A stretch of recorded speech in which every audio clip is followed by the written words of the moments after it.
This week on Arizona Illustrated, painter Barbara Rogers finds the beauty in destruction. It can be any nonverbal tickle of excitement in me that makes me, I've got to check that out. A restaurant in Oak Creek is redefining Arizona cuisine. You can actually taste the history and the state as a whole through our food, and I think that's what we were pushing for the longest time. Meet a mental health professional serving the Pasquayaki Nation. There's just this really huge challenge of balancing between my indigenous life and who I am, and then using the Western approach. Snowbird Harold Wood gives us some tips on how to attract a mate and more. I took a bus. I took my roller skates because roller skating is a good way to meet young ladies. And field notes from Flagstaff. The first time I visited Flagstaff, I had no idea I was surrounded by volcanoes.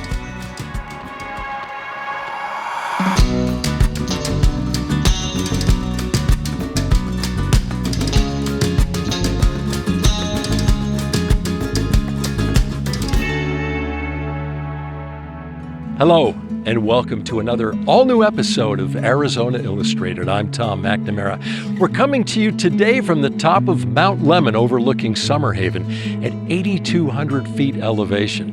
This is where Tucsonans come to escape the summer heat. And although some of that heat's still with us, things are beginning to cool down, and we can only hope that the fall temperatures are right around the corner.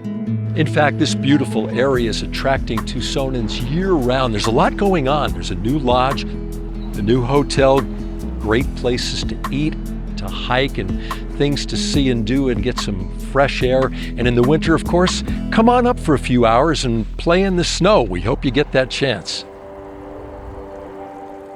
Barbara Rogers' paintings remind us of the critical importance of loving the earth.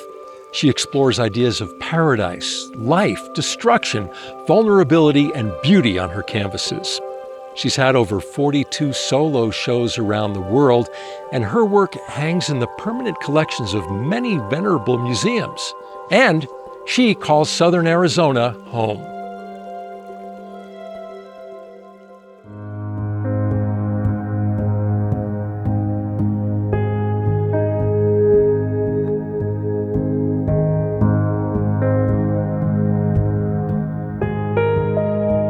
When I was little, they gave me pencil and paper.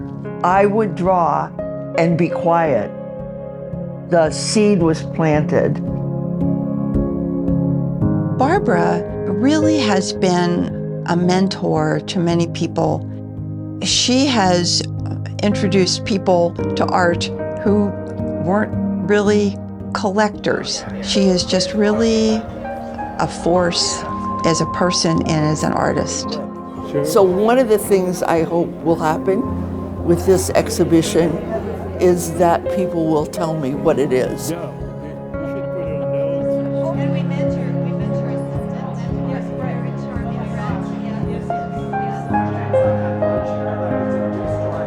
I had to go to art school at the San Francisco Art Institute and then at UC Berkeley. I graduated from Berkeley and won the Eisner Prize. I was the only person that was invited to be adjunct instructor. Then I got hired permanent faculty at the San Francisco Art Institute, and then coming here to the University of Arizona as full professor with tenure. For really the first time in my life to live and have a studio and a garden under the same roof. I came to Tucson in 1995, originally to work at the University of Arizona. That's where Barbara Rogers was teaching at the time. When I first met her, she was a force to be reckoned with. This woman has more energy than 3 women. What I learned over the years as I started to work with her as a curator was the evolution of her work. When I was a grad student at Berkeley, This job offer came in from Temple Emmanuel in San Francisco to teach in the Sunday school, and they didn't say that you had to be Jewish. The rabbi said, we have to have a talk. And the talk was, we don't believe in heaven, we don't believe in hell. We believe what you create on earth is heaven or hell. And he said, well, you might consider if you painted about paradise, what would it look like? I owe that rabbi my enlightenment. My painting changed, my release from worrying about heaven or hell. I could design my own life. And how could I design it to have it be my idea of heaven? Her work, of course, had a photorealism focus when she was in the Bay Area. Later, she experienced the hurricane when she was doing research and work in Hawaii. Her work changed. The subject that I chose to paint about was romantic kinds of gardens. I decided I needed more exotic forms. I flew to Hawaii in Thanksgiving of '82. Was only there a few hours. Wind started. It ended up being a sustained wind of 90 miles an hour. Moving in front of me were fragments of orchids and gorgeous plants. I didn't know that I'd make it out alive. When I came back, I just couldn't paint those romantic scenes that included beautiful people. I spent maybe 4 years experimenting, not knowing what the work was going to be about.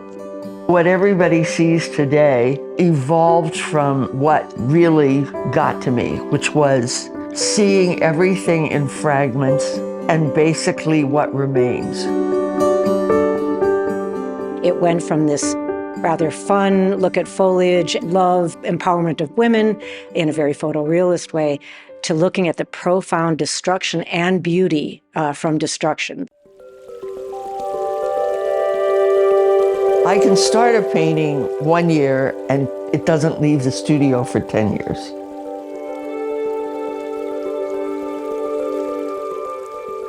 I have this storage area in the studio. It's basically a rest home for paintings that are waiting for me to get smart enough to be able to finish. So I don't make a plan. I do an underpainting. Often that underpainting is cadmium yellow. I like yellow. It's so Tucson. It's just sunshine. It can be any nonverbal tickle of excitement in me that makes me, I've got to check that out. It either finishes easily or it's like giving birth to an elephant. When you are finished with a painting, you've used everything that you can think of to make this your idea of beautiful. Being in her garden, number 7, was one of the first pieces of art that we bought in Tucson. It was the first time she had inserted glass into her work. She has the little flower inside this glass box. When you look at the painting closely, the colors are layered and layered and layered. This one is called Cambridge. Barbara was thinking in terms of Cambridge, Ohio, which is where she grew up. She named this piece in honor of the memory of her mother. And this one, I love the spray of flowers. Just the earth itself has become my kind of religion. And the work that's at Tonachul exhibition is about shrines to loving the earth and doing whatever you can to help. So the only thing you can do is to be kind. It is really about understanding your smallness in the scheme of things. Everything's temporary. We're all just passing through this. Do as little damage as possible on the trip.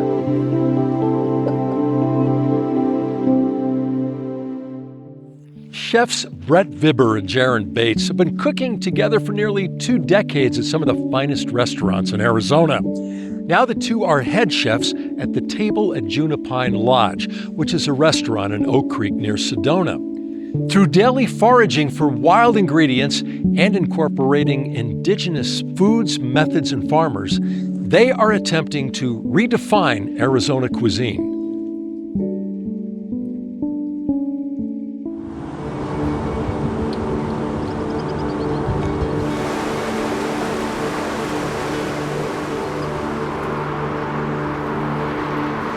Everything around the restaurant, maybe 90%, is edible, it's cultivated, or it's wild and been encouraged. So we're gonna find garlic and mint and lavender, wild chives, sage. As we're waiting for the grapes to come in, we can still utilize all the leaves in it, make up our own like Arizona version of a doma with either wild rice or mushrooms, depending on what we find.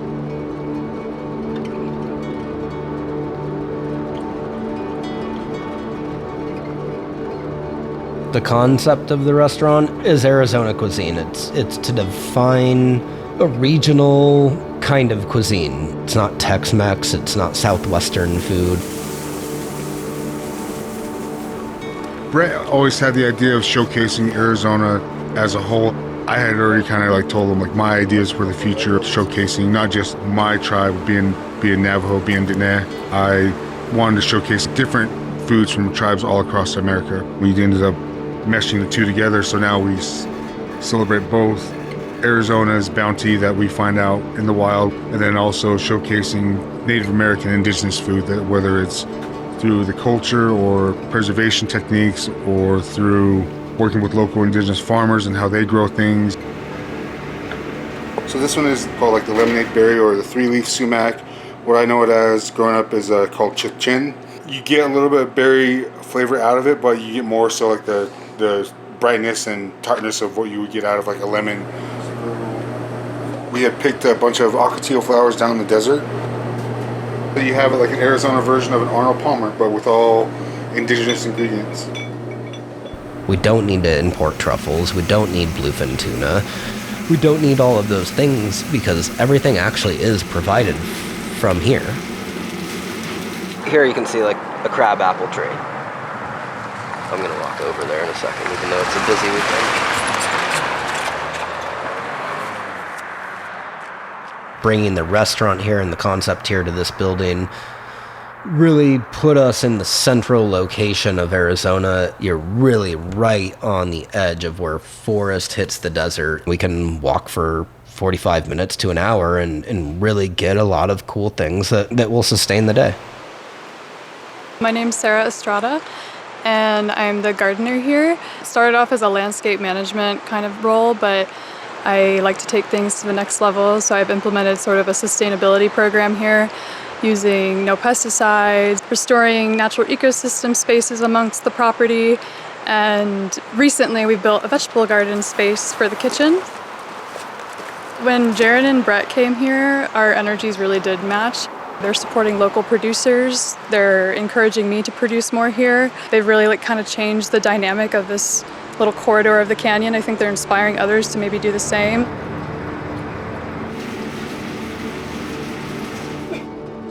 I grew up on the res. It was in between Farmington and Shiprock. Grew up on a 30-acre farm. We herded cattle. I always remember my mom and my grandparents always having a garden, and there was also fruit trees on our property. I was always surrounded by food that we had grown eating with the seasons.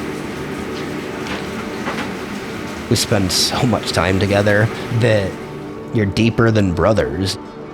2 head chefs in the same restaurant, quite unheard of, but somehow it's working. We've learned how to grow together, how to have conflict together, how to have resolve together, and to continue on with the bigger picture in mind.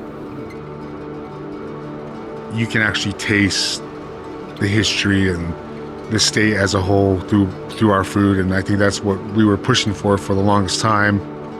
It's not about a medal, it's not about a trophy, it's not about me on TV. It's about what are we leaving to the next generation of chefs? Will we actually define an Arizona cuisine? Does it start something?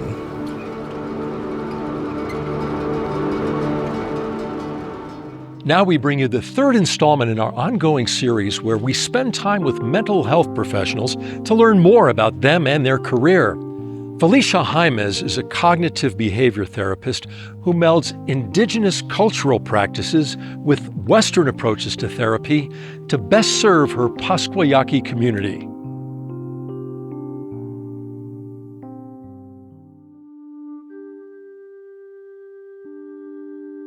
When I was really young, I noticed that when peers would cry and get really emotional, I just had that innate nature to want to comfort them. It was very nurturing.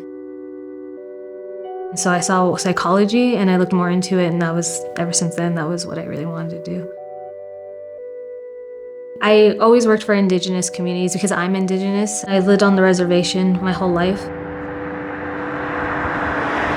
There's just this really huge challenge of balancing between my indigenous life and who I am, and then using the Western approach. How do I keep the authenticity of our roots and our culture? And that was something I kind of had to learn on my own. With indigenous communities, there isn't too much structure. If you have that connection, you're able to use that. It feels like a dance with clients.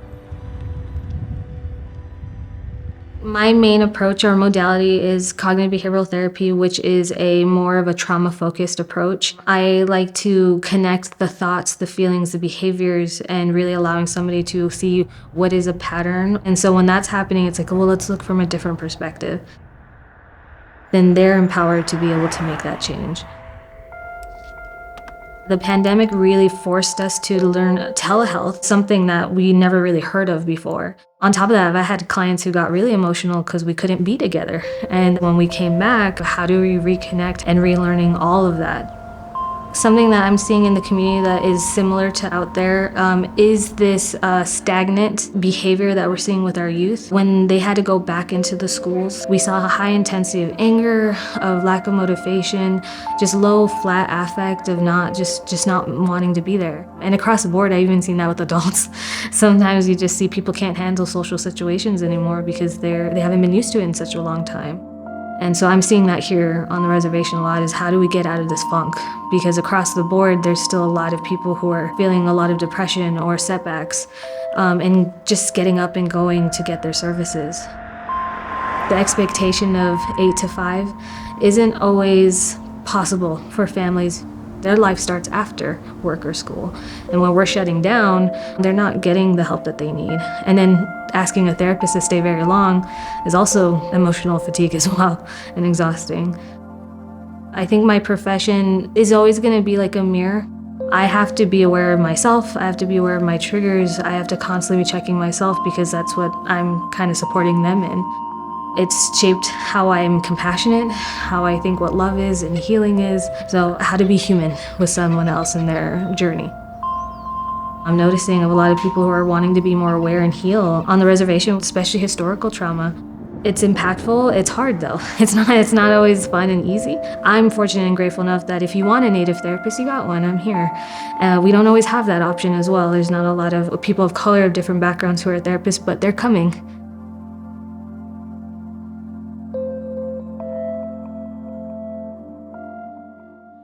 From the desert floor to the Sky Islands where we are now, Arizona is one of the most biodiverse states in the nation. It's also a migratory route for all kinds of birds. And as temperatures cool, we'll see a different bird, snowbirds. Now, these are people who come to spend their winter months in southern Arizona, each one with their own unique story. We recently sat down with one of them, Harold Wood, and we heard some of the highlights from his long, impressive life.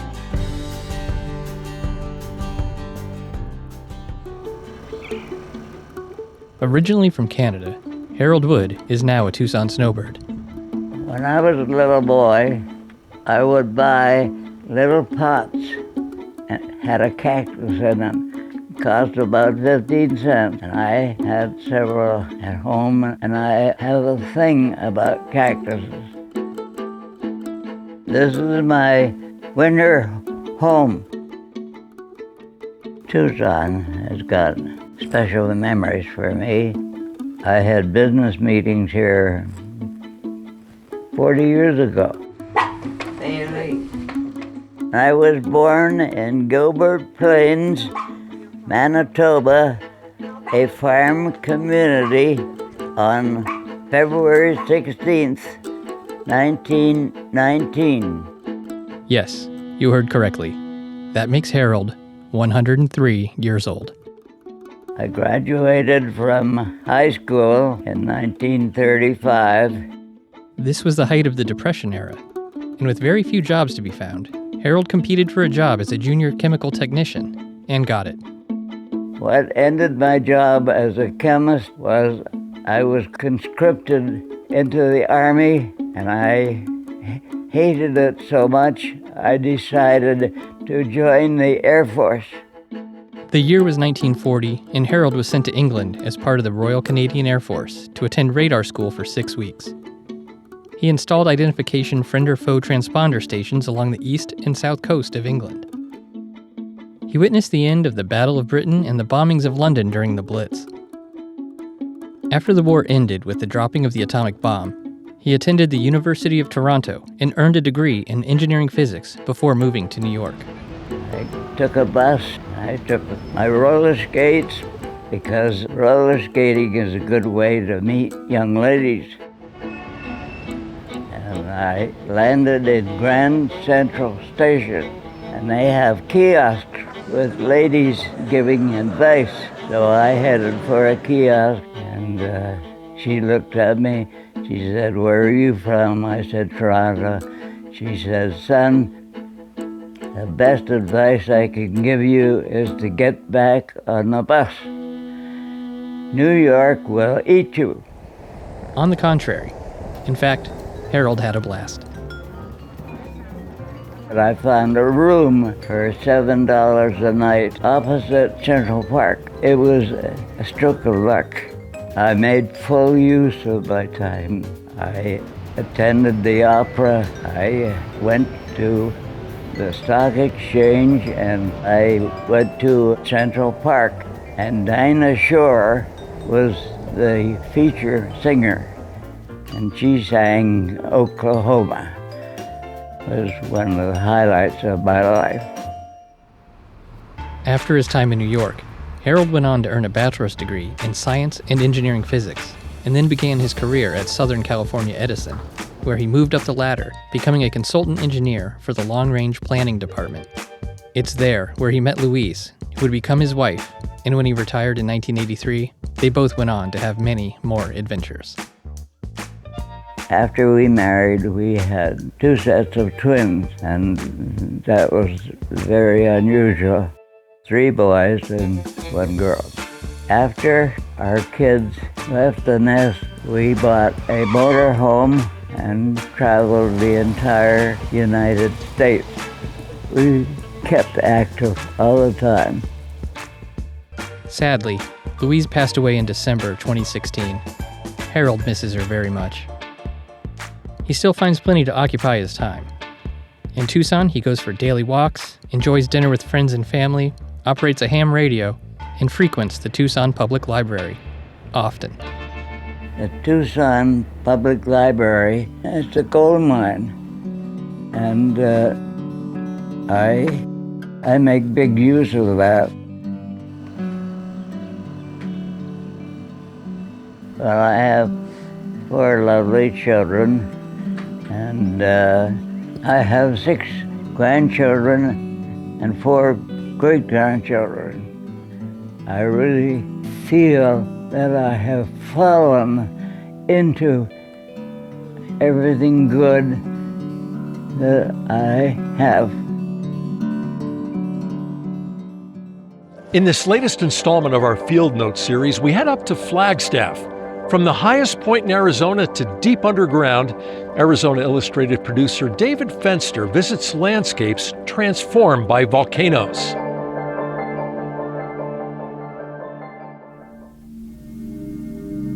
The first time I visited Flagstaff, I had no idea I was surrounded by volcanoes. This mountain is known as the San Francisco Peaks, but it is also known by different names in many different languages. It is what remains of a volcano and contains the highest summit in Arizona, but it is thought to have been much larger before its last major eruption hundreds of thousands of years ago. Nearby is Sunset Crater National Monument, home to a much more recent eruption. This volcano erupted around 1,000 years ago. A patchy plume grows out of the volcanic soil, and it's difficult not to see the seed heads as hundreds of tiny eruptions. 20 miles or so west of Sunset Crater, there's a ponderosa pine forest with a giant hole in the ground. This is the mouth of Lava River Cave.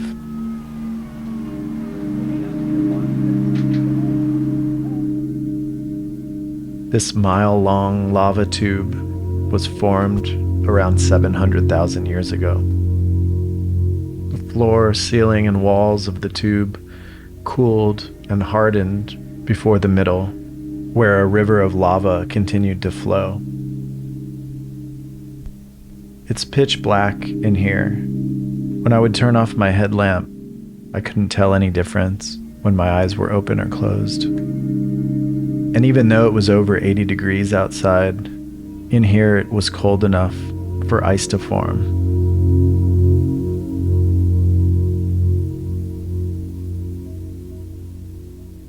The volcanoes around Flagstaff are like so many things in the natural world. They were invisible to me until I noticed them, and then they were everywhere.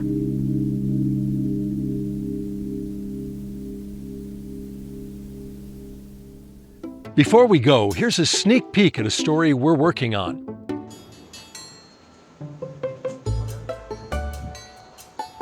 The process is everything. Like, that's where the joy is. You kind of get out of yourself, out of your mind, and time slows down, and you just really are completely focused on what you're doing. And I think that's really the most exciting thing about creating art. And then hopefully you have something beautiful at the end of the process. Thank you for joining us from up here on Mount Lemmon. I'm Tom McNamara. We'll see you next week with another all-new episode.